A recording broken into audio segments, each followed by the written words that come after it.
So basically it all goes back to my best friend Lauren. For all those Laurens out there, I do really love you, but this girl Lauren is not nice. So she was my best friend. This girl, she was probably the worst friend I've ever had. Like, when I tell you this story, you might be shocked, you might not be shocked, but if I told you the whole story of this girl, you would be like, I wouldn't even believe that there are people like this in the world. Honestly, this girl, I don't hate anyone, I have no hate in my body, no, but she just put me through hell. She put me through hell.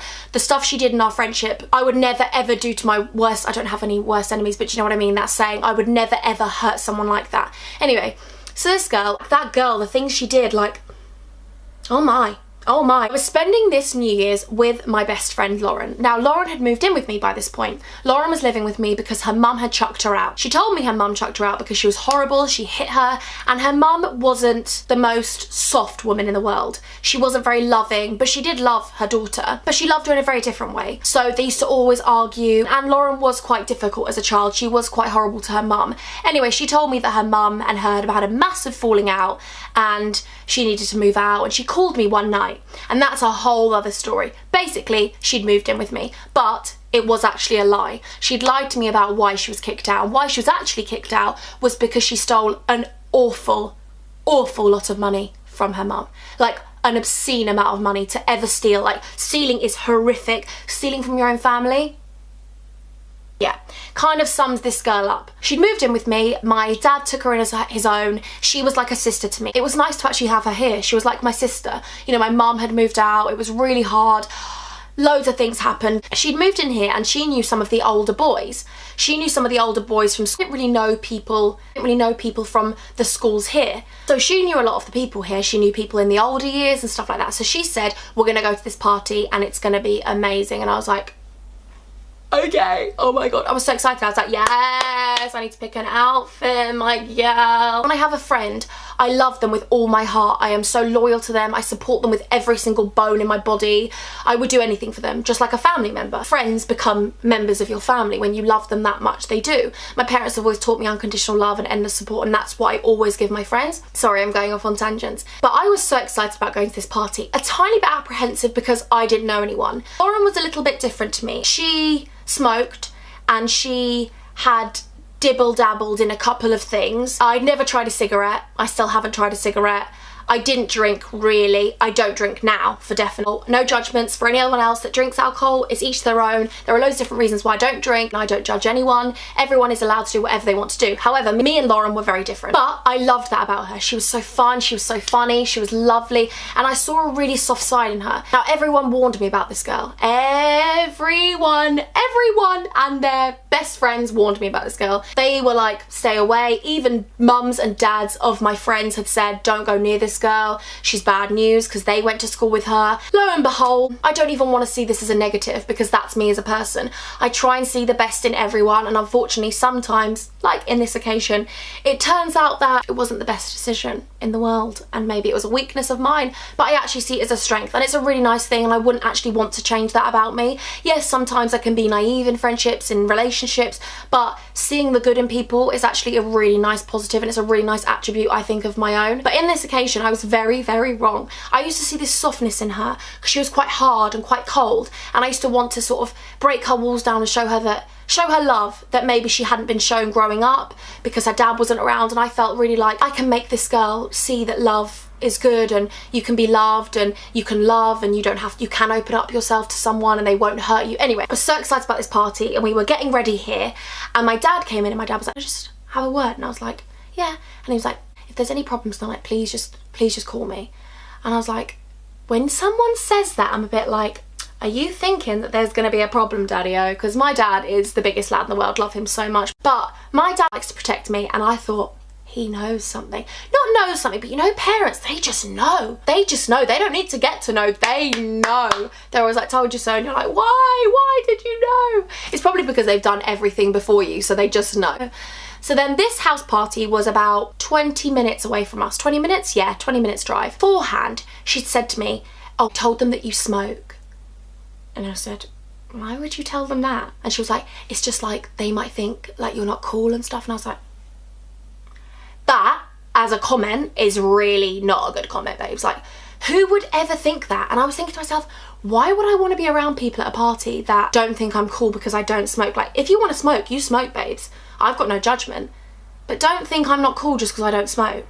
Anyway, so that threw me a bit. As we were getting ready, I was going to wear this outfit and she was like, I don't think you should. She was very brutally honest, which I appreciated, but sometimes she was very cold with it. Like, if I wanted to tell my friends something, I'd say it in a nice way, you know, constructive criticism. She would be like, no, that looks awful. That looks awful, don't wear that. And I was like, okay.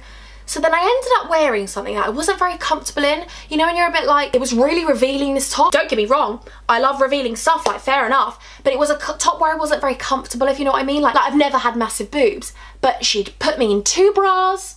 She was like, you need to wear another bra. And I was like, I don't want to wear another bra. And she was like, but you need them to look bigger. And I was like, but why? And she was like, we're going to a party with older boys. And I was like, so what? There are people 2 years above me that have the same size boobs as me. Like, it's fully okay. Like, when I was young, I was really insecure about having small boobs. Now I'm like, I love them. I'm like, listen, we all have different body shapes. I've learned to love my own skin. She was like, you need to wear 2 bras. So I ended up going out in a top, which made me feel uncomfortable because I felt as though this wasn't me. She had big boobs and she looked amazing, but I didn't have big boobs, so why was I gonna go and lie? Don't get me wrong, I like a padded bra sometimes, but not 2 padded bras. Like, they were like, I could kiss them. Like, they were up here. Then we got off this party and I felt very intimidated. It was a lot of older boys and older girls from older years that didn't really know me, had only seen me with this girl Lauren, and you know when you just get a vibe? You know when you walk in somewhere and you're like, this isn't nice. You know when you just get that vibe where you feel intimidated by other girls, they're staring at you like, why are these young girls here? I would never do that to anyone, but clearly they weren't very nice girls. Anyway, as soon as you walked in, the smell of weed was so pungent, I felt like I'd had 3 joints before it even sat down. I don't smoke. I've never touched a drug. It was an unnatural habitat for me. Like, I wasn't used to being around that. It was just a really cold atmosphere. And she ran upstairs with one of these girls and left me downstairs, and I didn't know anyone. Didn't know anyone. Didn't know anyone. There was this boy there. Basically, when I was younger, not younger, but about a year beforehand, he had tried it on with me. We were at a party and he was trying to sort of tell me certain things. And at the time I had a boyfriend, but my boyfriend had a child. He was with his kid. He was spending New Year's with his kid. So obviously I was going to spend it with my best friend. My dad was doing things, my family were all doing things. So I was going to go and spend it with my best friend. So then Dad comes up to me and he made a sly remark about my boyfriend and his ex-girlfriend, saying something like, I don't know why you're with him. He's still sleeping with his ex, or something like that. And I was like, pretty sure that's not the case, but okay. But you know when someone gets in your head, you're worrying, like, well, as soon as someone says that, you think, have you heard something from someone? And am I being stupid? Someone says something to you like that, puts you back up. Anyway, so he said that to me and I was like, oh, shut up. I was like, yeah, all right, well, I'm happy with him and I love him and I know he's not doing that to me. And then he was like, sort of tried to say something else, a sly remark again, and I was like, oh my god, where is Lauren, where's Lauren? So I was like, I didn't know what to do. I was the only person I knew at that party. No one made any effort. I was trying to smile at people, like trying to be friendly. If someone would go up to the kitchen, I'd be like, do you want me to get you a glass? And they'd just ignore me. So I was like, oh my god, this is so weird. I was like, I don't want to be here at all.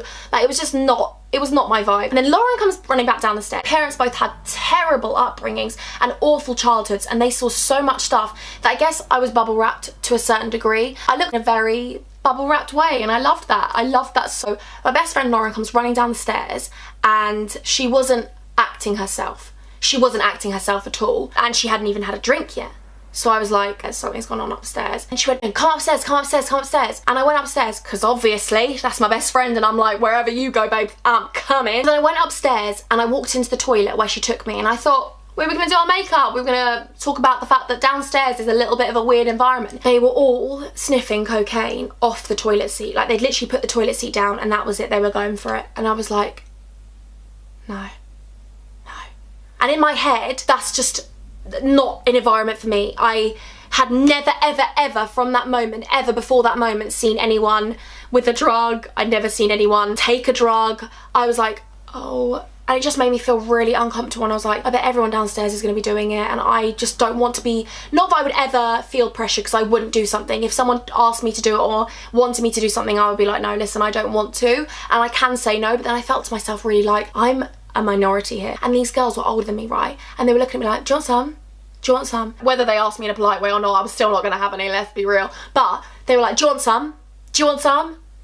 And I was a bit like, if you're offering me chocolate, babes, I would take it. Definitely not no thanks. I didn't want to offend them. I didn't want them to feel like I was being judgmental against them. Like, obviously they can do whatever they want to do, but that's just not for me. So I was like, oh, no, I'm fine, thank you, thanks anyway. My friend Lauren, she was like, come on, I told them you're up for it. Come on. I said, babe, I never said I was up for it. I never ever said I was up for it. I was thinking in my head, I could have been with my dad, I could have been with my mum, I could have been with my brother, I could have been anywhere but here. So I was like, no, I'm okay, thank you. And I said, Lauren, I really don't feel comfortable. Lauren, I love you, but I really don't feel comfortable. And then we went into the bedroom. And me and Lauren went into this bedroom of this random person's house. And then we were in the bedroom and up comes, can you just give us a minute? I was like, can you just give us a minute? I'm just talking. I was like, Lauren, he's making me feel really uncomfortable. Because he just kept staring at me. Like, he was just staring at me downstairs when I was waiting for Lauren. He was just staring at me and I was like, look, I don't feel comfortable. I was like, I really don't feel comfortable. I hate to be that party pooper, but like, I don't feel comfortable. I was like, if you want to stay here, you've got friends. If you want to stay here, I'll just go home. And she was like, you want to leave me? You want to leave me? She was like, I brought you here and you want to leave. Anyway, so she storms off out of the room. She got so aggy with me that I wanted to leave, and I was like, I hate upsetting my best friend, so I felt really bad that I was upsetting her, but I was like, I feel so uncomfortable. And like, maybe some of you are like, oh, it wasn't really that bad, but honestly, for me, I was like, just felt really bad vibes. So she storms out, and then I heard her go into the toilet and she was like swearing about me, being rude about me. Like, I'm obviously not going to say what she was saying because it's just rude, but she was going, she always does this.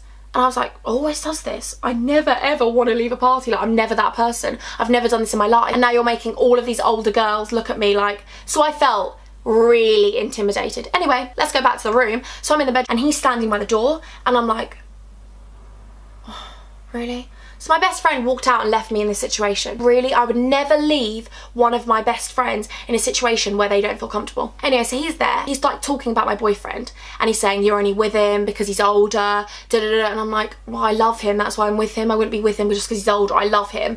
And then the more I was talking about my boyfriend, the more he was getting riled up. So I was like, can't even talk to you about this. And it was an uncomfortable situation because he was getting more and more angry, more and more angry. He'd obviously had drink, he'd obviously had drugs, he was on something. He was wired. He was like, you're a little, I don't want to say the words. He was like, you're a little SKET, you're a little, I'll just say them. He was like, you're a little scat, you're a little slut. And I was like, excuse me? I was like, just because I don't want to go near you and I'm in a relationship, I think that makes me very loyal and that makes me the opposite of what you're saying to me. Anyway, he was going mad. And you know when you're like, you don't want to have an argument. So I was like, okay, listen, let's just leave it, let's just leave it, let's just leave it. And he was like, no, do you know what? No one's ever said no to me. Like, you're a little mug, you're a little nut job. Like, you're a little nut, no one wants you anyway. Like, you're lucky I even wanted to come near you. And I was like, oh my god. Bearing in mind, my best friend is in the bathroom next door, so she knew what was going on. Everyone could hear it. It wasn't a massive house, like everyone could hear this. I've gone to get past him on the door, and basically it was literally bedroom, bathroom, stairs, right? So I've come out of the bedroom, I've literally got past him, gone out the bedroom. He had his arm like this, I've gone under his arm, gone out the bedroom, and they're all there, the doors are open in the bathroom, don't worry about it, she saw. Anyway, she's come over to me, my best friend Lauren, she's come over to me on the stairs, and I'm like, he's a weirdo, like, he's horrible. I was like, I want to leave, please, I really don't feel comfortable here, like, I really am not feeling comfortable at all, he's horrible, this just isn't an environment. I was like, I'm gonna call my dad, do you want to stay or do you want to come? So we stood on the stairs, right? This is no word of a lie, my dad can vouch for this because he picked me up from the place. She's here on this stairs, right? And I'm here facing her. He has kicked my back, he's gone, go on, f off you little slag. Off a little faster because I was saying I wanted to leave. He's kicked my back. We've both fallen down the stairs. We're falling down the stairs. They weren't massive stairs. It wasn't really that much of an issue, but I was in heels. Like, I had a couple of bruises, but I'm lucky that nothing else happened. No one, no boy has stood up for me. No girl has stood up for me. This is where it gets worse. So I was like crying my eyes out, so I'd left. Standing outside, I've run out of the house. My best friend Lauren, like, who does that? Kicks a girl. Who does that? Anyway, it gets so much worse, this story. So I said to Lauren, look, I'm gonna tell my dad to come pick us up. Like, I was like, please, I don't want to be here. Like, I was crying, blah, blah, blah. She said to me, I'm gonna stay.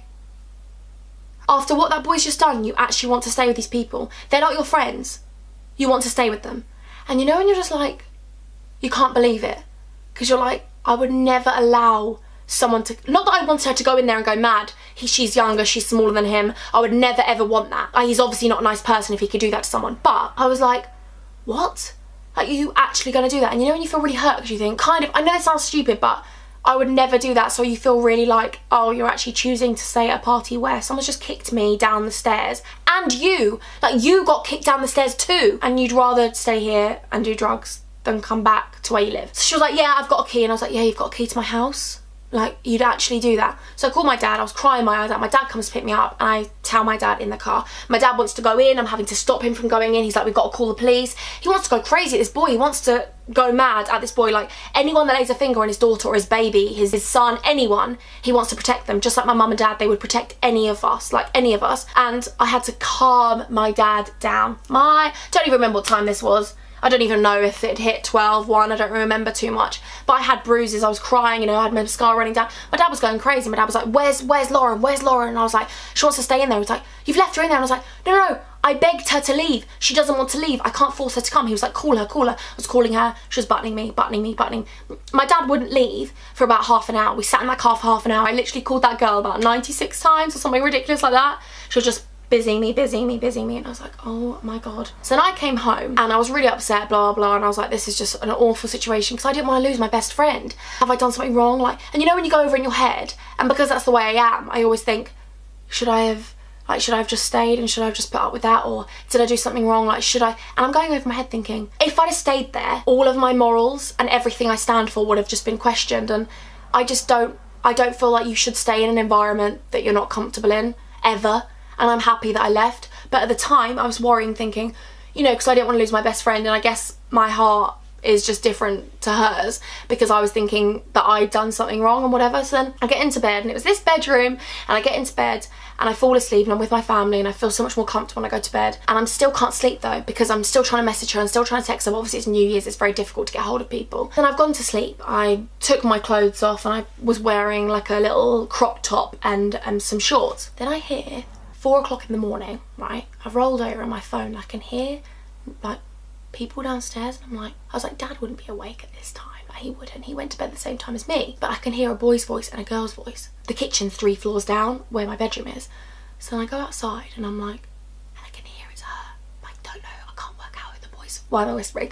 I can hear it's Lauren, but I can't hear who the boy's voice is. So I get back into bed because I'm a bit like, she stays in the bed with me. Like, she's moved in, yeah, but she stays in my bed with me. So what does she think she's doing with this boy? And I would never, ever be that disrespectful to bring a boy home to someone else's house. Like, I would never do that. I would never in my life think of taking another boy back to someone else's house where I share a bed with them. Like, what, are you gonna bring the boy in the bed with me? What, us 3 share a bed, babes? Really? Really? So I'm lying in bed pretending to be asleep, and she comes in and she gets into bed. She gets in. I was like, listen, you're not staying in my house. I was like, get the F out before I go and wake my dad up, because you're being so disrespectful. I said, leave, you can go back to your house. Anyway, this is where there is no loyalty with that girl. There is no loyalty with that girl. I get up, not moving. So I get up, turn the light on, go and wake my dad up, and he's here. My dad will flip a switch. Like, my dad's not a nasty person, he's not aggressive in the slightest, but when that's the person that's kicked your baby, kicked your daughter, been aggressive to your daughter, he was gonna go crazy. So I was like, I wanted my best friend to still live here. I didn't want my dad to think she was a bad person. Like, I didn't want her to think she was this person that would bring someone back and whatever. I said, listen, you have 30 seconds to get out of the house. That's it. Like, I'm not having this. And I was like, if you want to stay, Lauren, like, I'd like you to stay, but he's not staying. I said, are you actually crazy? So then she took him downstairs, and I said to her at the door, I was like, please don't leave. I was like, please don't go with him. He's not a nice boy. He kicked us down the stairs. You need to realise that he's not a nice person. I was like, are you really going to do this to me? It just makes me upset begging my best friend to not leave with someone who kicked me and was horrible to me. And she was like, she just left. And you know, and you're like, I don't know, like, it's so sad, because she was my best friend. Like, she was my best friend, and I forgave her through so much. I loved her so much. Everyone knew us as like the little duo, and I felt so like mortified. That's why I guess it was the worst New Year's for me. It wasn't necessarily the night, it was the fact that I felt like I'd lost my best friend, and my family were like her family, and she didn't even apologise, you know? She didn't even apologise, and I didn't even really ask for an apology because I loved her so much. I guess I just let her treat me so stupidly. But when you care about someone, you just don't really see it sometimes. But it's horrible, because like, yeah, that was the worst New Year's, because I just felt so rejected by my best friend. That's why, I guess. And it was just an awful environment to be in. But a lot of New Year's resolutions and a lot of things that I can't wait to work towards, and I can't wait to, you know, improve, and I can't wait for what 2018 brings. I wanted to say this because yes, that was my worst New Year's, but there is a positive from it. I won't ever surround myself with people like her again. I honestly will never have a friend like that in my life, because I will look at those signs and I look at those things that I should have probably looked at the beginning, and I will see them and think, right, no, you're not a good egg. You're not a good egg. And there is loads of positives from it, and I guess this whole story is like my New Year's resolution. I want to continue to surround myself with positive, lovely, loving, supportive people. I want to continue to surround myself with everyone like you and my best friends and my family, because it's not about having millions of friends or having the most popular friends. It's not about that. It's about having a friend that truly loves you and would do the world for you just like you do the world for them. You know, it's about someone that doesn't just take. It's about someone that also gives and takes. You know, a friendship is two-sided. It shouldn't be one-sided. And I guess, like a New Year's resolution for me, I know I'll never have a New Year's like that again, because I won't ever surround myself with people like that. If you're toxic, if you aren't good for my life, see ya. Like, see ya in 2018, see you in 2019. Like, no babes, you're not coming into my life. No matter how much she put me through, I was still there. Be a negative because, yeah, you get hurt and stuff like that. No matter what you go through, whether it's heartbreak or whether you get hurt by a friend, it doesn't then make you think that everyone's like that. When my ex-boyfriend